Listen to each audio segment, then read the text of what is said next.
بسم اللہ الرحمن الرحیم۔ السلام علیکم دوستو، آج کی ویڈیو میں آپ لوگوں کو سعودی عرب میں انٹرنیشنل پروازوں کے حوالے سے بتاؤں گا، جس کی تفصیلات میں سعودی حکومت نے یہ واضح طور پہ اعلان کیا ہے کہ جو پابندی 21 دسمبر 2020 سے لگائی گئی تھی انٹرنیشنل پروازوں پر،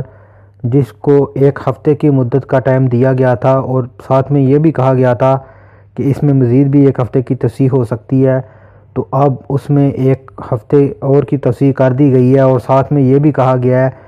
کہ اس میں مزید جو تبدیلی ہے اس کا بھی امکان ہے، یعنی ہو سکتا ہے کہ اس پابندی کو مزید بھی بڑھایا جا سکے، لیکن فی الحال یہ پابندی جو ہے یہ 3 جنوری 2021 تک ہے۔ اور اس کے بعد سعودی حکومت یہی کہہ رہی ہے کہ 3 جنوری کے بعد فلائٹیں کھول دی جائیں گی، لیکن جو مختلف قسم کے عرب میڈیا ہیں اس میں یہ افواہیں چل رہی ہیں کہ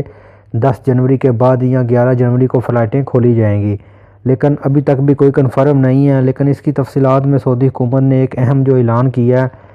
وہ یہ ہے کہ جو آدمی بھی سعودی عرب میں رہ رہے ہیں، اگر وہ ایگزٹ پہ جانا چاہ رہے ہیں، خروج پہ جانا چاہ رہے ہیں، تو ان کے لیے کوئی رکاوٹ نہیں ہے، وہ جا سکتے ہیں۔ یعنی سعودی عرب سے فلائٹ جا تو سکتی ہے لیکن کسی مسافر کو لے کر نہیں آ سکتی۔ یہ ایک اہم خبر ہے ان لوگوں کے لیے جو لوگ خروج لگا کے بیٹھے ہوئے تھے، خروج نہائی لگا کے بیٹھے ہوئے تھے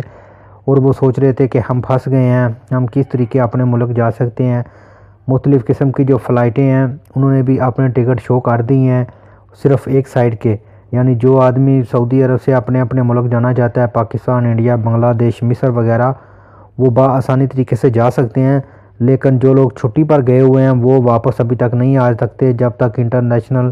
پروازوں کی مسلسل بحالی جو ہے وہ شروع نہیں ہو جاتی۔ پہلے ایک ہفتے کی پابندی لگائی گئی تھی اور کہا گیا تھا کہ اس میں ایک ہفتہ اور توسیع ہو سکتی ہے، جس کی اب توسیع کر دی گئی ہے، اور اس کی توسیع کے ساتھ یہ بھی کہا گیا ہے کہ ہو سکتا ہے کہ اس میں مزید بھی توسیع کی جائے۔ تو دوستو یہ تھی آج کی ویڈیو، امید ہے آپ لوگوں کو پسند آئی ہوگی۔ ویڈیو کو لائک اور شیئر ضرور کریں۔